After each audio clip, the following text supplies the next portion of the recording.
That's the final haircut right there, sir. You wear it well. Oh my gosh, what I lose in the shower, I wish I could give to you. It's not fair. And I've noticed already how nice you people are. Walking to the show tonight, just a woman ran up to me and she said, "I love your hair. It's like you're going fast, but you're not."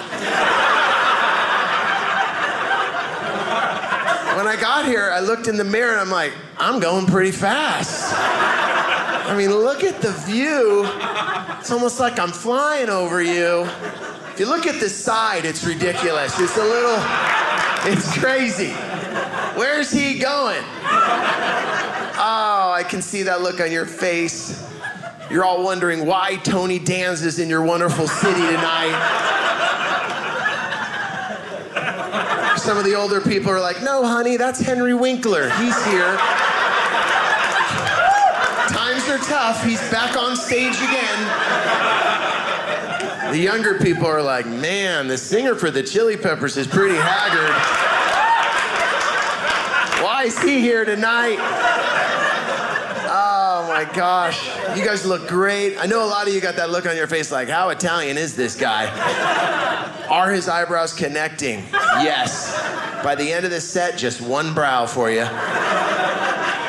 I am Italian, oh my gosh. I'll tell you this right now, came from a big Italian family. You know, and even as a little kid, I would run into the kitchen and I'd see all the Italian women in there. You know, my mom, my aunts, grandma in there, and I just look at all these little Italian women. I was like, they are so beautiful, and they are so beautiful. And I realized as a little kid, their Italian women are so beautiful, and as they get older, they become handsome. If you're Italian and you're a woman, I mean that with respect. Your husband's gonna roll over and see Tony Danza in bed in about 10 years. You guys, my mom was the first real man in my life. I thought I had 4 grandpas to the funeral. I thought we were just progressive. They're like, "No, that's grandma who's passed away, Joey." I've been calling grandma No-No for the last 4 years. Oh, yes, Italian. It's just different too, you know. I was thinking today, you know, even as a little kid growing up, I dropped a bomb on my family at 10 years old because I came out as a magician. Yeah, I used to wear a cape with no shirt on. I had a wand trying to make people disappear that weren't there. You know, and to make it worse, at 10 years old, my dad got me my first bicycle, and it was a girl's bike.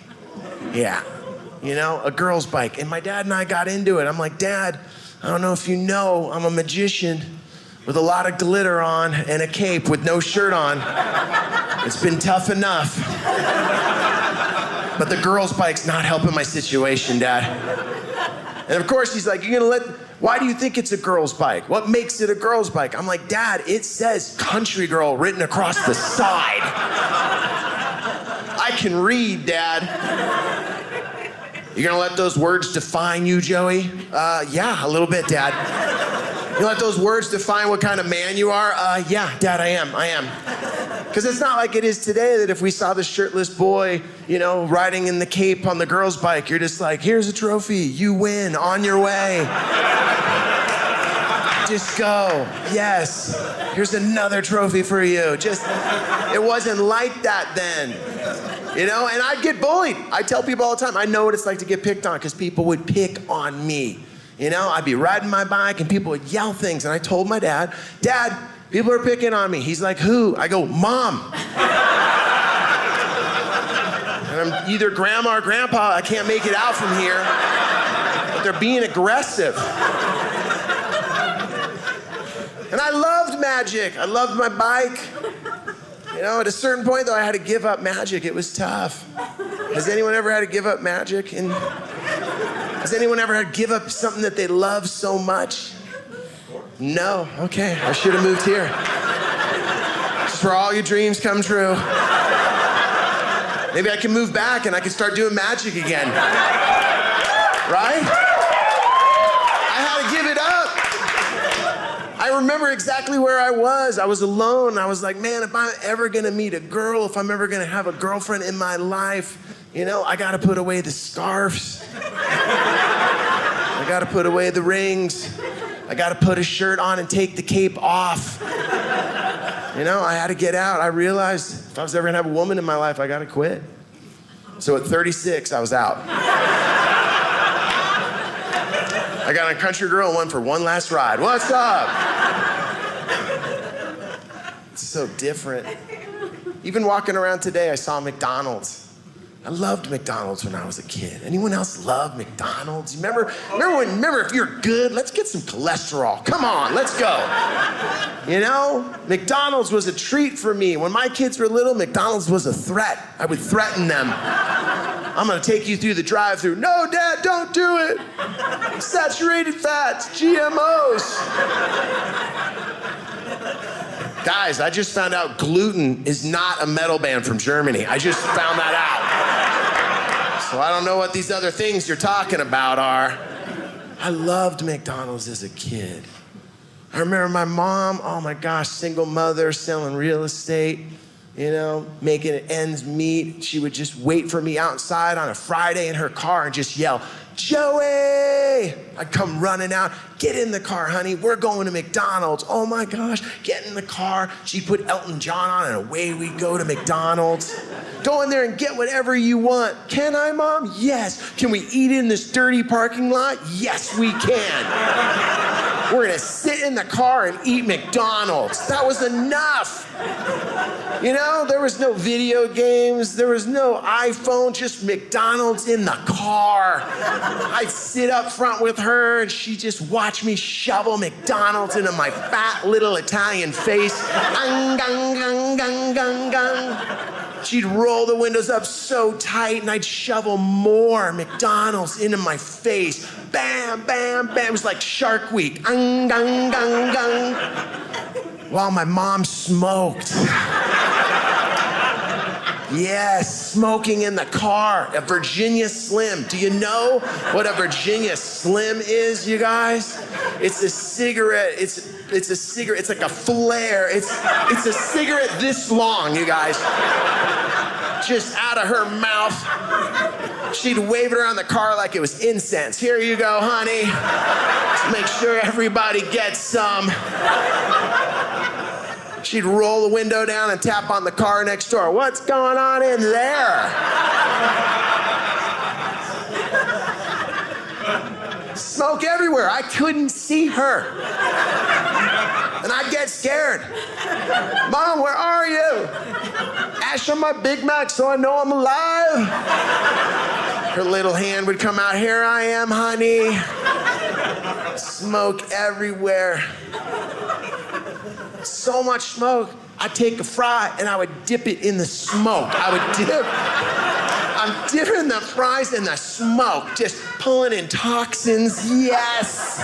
Oh my gosh, I love you, Mom. I would skywrite, you're the best, Mom. I love you. Dipping the fries in the smoke. Check that out. You know why I'm dipping the fries in the smoke? Because no one had discovered ranch dressing yet. That's what I'm talking about. Imagine a world without ranch dressing. See how tight the room got right now? I don't like him talking about that.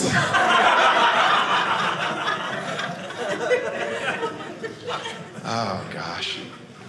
The other night after a show, I wanted to go, and a bunch of us were going to the club next door, and I didn't have my ID, and the young guy at the front door said, hey, man, I need to see some ID. I need to know you're old enough to get in here. I'm like, bro, look at this face. Looks like a leather bag full of rocks. I don't care, I need ID. I had no ID, and I said, check it out, I'm this old, and I pulled this out of my back pocket. You know what that is. This guy thinks it's a vape. Sir, you remember using one of these? It was a while ago, but you remember, man. Oh, you gotta tighten it up sometimes. Oh, that's the final haircut right there, sir. You wear it well. Oh my gosh, what I lose in the shower, I wish I could give to you. It's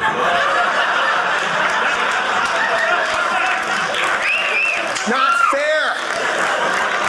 If I could take an eyebrow off, I'd throw it on your head. I brought this into the bar and no one knew what it was. People were looking at me, what's he gonna do with that? And I said, it's just for the eyebrows.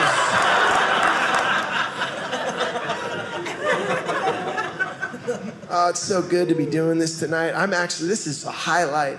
I'm gonna say it's a highlight of my life right now. This is me peaking. You're watching it right now. You are. And the reason I'm saying that is, my whole life, I want, when I was a kid, I wanted to be a doctor. That's what I wanted to be. And I know a lot of you are like, that ship sailed. That's not gonna happen. And I understand. That's what happens when you only grew up reading Surfer magazine and Thrasher magazine. My vocabulary consists of 5 words. Dude, bro, stoked, rad, not even 5, it's 4. It's 4 words. I wanted to be I wanted to be something, imagine if I was your doctor. You show up for your test results, I'm in black. That's not a good sign. I'd be like, bro, what is up? Dude, no way. Check it out, I got your test results. They're not rad. Yeah, that spot on your lung ain't looking good, buddy. But we're gonna crush you with chemo. Don't start crying. Come on, hug it out. That's the kind of doctor I would be. Now I have a son, 17-year-old son. Anyone have one of those? Yeah, I love this guy. But he hasn't had a shirt on since Obama was in office. He just walks around shirtless. What's up with that? Just shirtless. What's up, Dad? Just shirtless. Playing video games in the front room with other shirtless teenage boys. I walk in, it's like a locker room in there. What world are we living in? Just playing video games. Get out. I'm like, get out. These are my homies. These are your homies? Bro, we live in a gated community. If a homie got in, someone's getting fired. These are privileged white kids hanging out in here. I figured out what I want to do. I want to live as long as I possibly can, you guys. Not to see my grandchildren, but just so at a certain point, I got to move in with my son. He's got to take care of this guy. That's a great idea. Just karma, what's up? How you doing? I got no shirt on and I'm in your living room now. I just want to walk around, combing my hair, no shirt on in his living room, hanging out playing video games with 65 and 75-year-old bros that are my friends. And they don't have shirts on. Some of them in their underwear, possibly in their diapers. It doesn't matter. What? These are my homies. Him and I will probably get into it. He'll be like, hey, Dad, at a certain point, you got to think about moving on. Yeah, when I turn 81, I'm so out of here. So out of here. We might even get into it. We'll be like, hey, Dad, if you don't tighten it up, I may call the police. You should. Because when the cops show up and see 6 elderly men with no shirt on playing video games, you're going to be in a lot of trouble because that's elderly abuse right there. I think about those things. I'm ready to go to assisted living tonight. I've checked it out. I took a tour. It's like Vegas. It's like Vegas in there. I took the tour. They got a buffet. There's people playing cards. When we were walking through, the woman said, hey, some of our residents need to get bathed. And there was a guy named Derek bathing this other guy. And I was like, gosh, I want to do that. He was picking them up and throwing them around. They were having a good time. I was married 20 years, never got bathed once. Where do I sign up? And then she said, Joe, you got to know some of the residents, their families never come and visit them. I was like, gosh, that must be a lot more. That's expensive, right? How much would that be? Oh, it's free? Okay, cool. Sign up tonight. Here we go.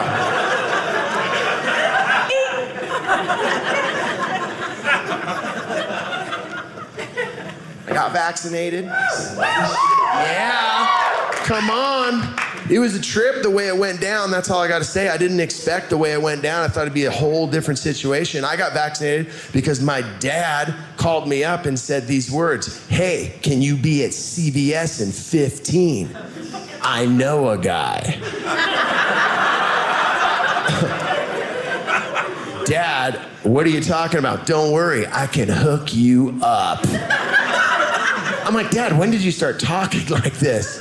I showed up at CVS. We didn't even go inside. We went around the side of the building. There was just a dude standing there. He said, "This is my friend." They turned around. I said, "What's next?" They go, "This is next." Wow, that's how it's going down? In an alleyway? And then they both just turned around and looked at me. It was like spring break. They're like, "You're vaccinated." Now what happens? Here's some paperwork. I started laughing at the paperwork. Anyone else? Why is the Costco card that we all have in our back pocket way more official than the paperwork that they gave us? Think about that. The paperwork that you got for this dry bar show is way more official. And I've never done any drugs in my entire life, so this is my first time. I'm serious. I'm waiting for it to kick in. Best part, though, is everyone asks me, "Have you noticed anything different since you got vaccinated?" The only thing for me that I've noticed is just weird things. Like today, even walking to the show, I just start singing. Just singing out loud. And not even really good songs, just songs that I grew up with. Like today, I was just singing Neil Diamond here in Salt Lake City, just by myself on a street, just walking, just "Sweet Caroline, bum, bum, bum. Good times never felt so good, so good, so good." See? Vaccinated people. How weird is that? We're just singing Neil Diamond with no music on.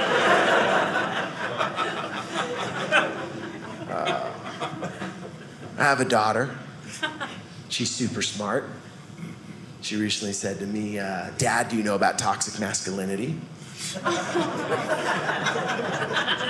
"No, but I want to see them play." "I'll buy the tickets. You tell me when we're going." I'm not afraid to get in the pit. I still can do that. We can stage dive together. We'll hold hands. Let's go. "Dad, it's not a band." It should be. It should be a band. "Dad, you wouldn't understand what it is. Try me." "Dad, toxic masculinity is when a man uses his masculinity in a negative way to affect younger men or other men." I was like, oh, okay. We had that when we were growing up. We just called it PE.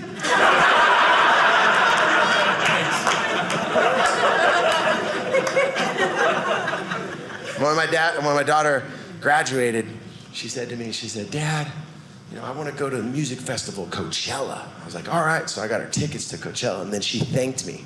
She blocked me on Instagram. But then I got her back and said, "All the money for college has been spent on your Coachella tickets." Then my son was like, "Do I have any college money?" I'm like, "How do you think we paid for AC/DC, Brian Johnson's last show?" "You remember that?" He goes, "Dad, I didn't go." "I know. How do you think I got the cash to go?" When my daughter graduated, she did say this to me, and as a father, you'll know this. When your daughter comes to you for the first time, before going to her mother, she came to me, and I'll never forget these words she said to me. I love how you're laughing before I even get to it. It's a moment, and I'll never forget what she said to me. She came to me and she said, "Dad, I need to talk to you." And I said, "Really?" And she's like, "Dad, I want to be serious, and promise me you don't do this on stage." I would never do that, honey. And then she said these words to me, "Dad, I want to have a party." Yeah, I was like, you came to the right guy, honey. I threw parties in the 90s that people are still at. They're just still going on. I'm your guy. They can't get out of the party. They're just in the party. Oh my gosh, Dad, we can have it. We hugged. And she said, Dad, you're the best. I'll help you do everything. She's like, oh my gosh, Dad, one thing. I go, anything, honey. She's like, Dad, can you not come to the party? To my face. Yeah. What world are we living in? But I still had to set the party up, right? I got to go in the backyard. There's a pool back there. I'm setting out speakers. I'm bringing out food. I'm sitting there. Okay, let's get this here. Her and her friends do nothing. They just look at me, not helping at all. And all I said to them, at a certain point, I said to my daughter, I go, hey, tonight during the party, make sure no one throws these speakers into our... Thank you. Even little nice Salt Lake City understands you don't do that. Because a lot of you here tonight, the first thing that we used to do at a party is go, oh, that's gone, okay. My daughter just looked at me and she goes, Dad, I don't have friends like that. It's not that type of party. Really? Well, your friends are lame and this party's gonna suck, honey. I left my own backyard. I wasn't mad, I was disappointed. There's a difference. I ended up at Chili's. I don't even know that place was still open. You know who was there? Other sad dads that had been sent there. And we were all sitting there eating burgers, watching the game. I got sent here too, I know. I wanted to go, you're not allowed. Oh, before I knew it, someone sent me over a margarita, and then another margarita came over, and before I knew it, that margarita voice was like, dude, you should go back to that party.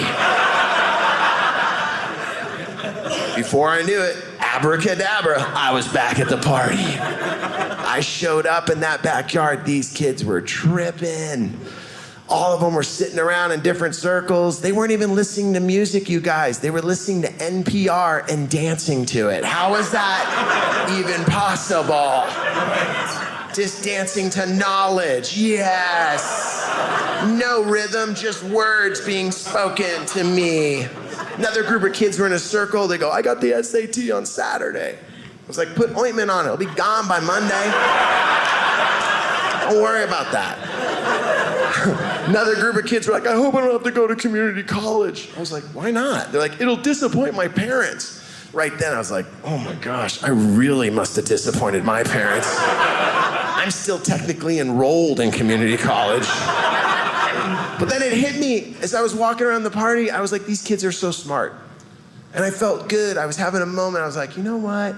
These kids are smart. They're different than my generation, you know? They're gonna get us out of this mess. I felt really good. I was having that moment.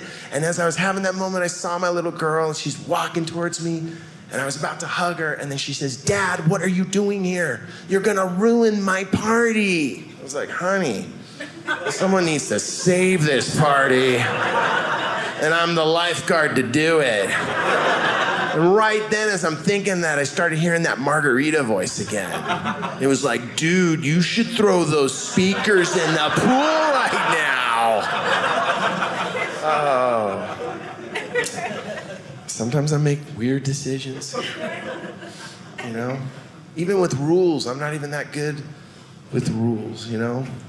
And like it was funny because I get to travel so many different places, and every neighborhood that I go through, I saw it out here today, a lot of neighborhoods have that sign, and I know you've seen it, and it's just a little turtle holding a stick. Do you know the sign I'm talking about? It says, drive like your kids live here. Hey, drive like your kids live here. Really? Is that what you want me to do? Have you met my kids? If I drive like they live here, someone could get hurt. That could happen. I know, the room got a little tight because there's always people like after the show, Joe, that sign is a sign for safety. I don't appreciate that. And it's usually a woman in white pants. She has white pants on. She's like, I have these white pants on tonight, and I'm having a good time, and I don't appreciate that. Can I see the manager? They always just white pants. I'm in my pants tonight, and I don't appreciate this. Do you like my white pants? If you're a woman not laughing at this joke, you probably have white pants on tonight. But I I just thought about it though. I've been thinking about it. We just need a better sign. That's all. I'm into safety too. You just need a better sign with a better message. A message that we could all get our head around. Something that if you saw tonight on the way home, you'd be like, oh, whoa, I better tighten it up. I better tighten it up. Like if you saw a sign tonight, something simple that said something like, drive like you just left the bar and there's a cop behind you. You're gonna tighten it up when you see that. Salt Lake City, thank you so much. My name is Joe.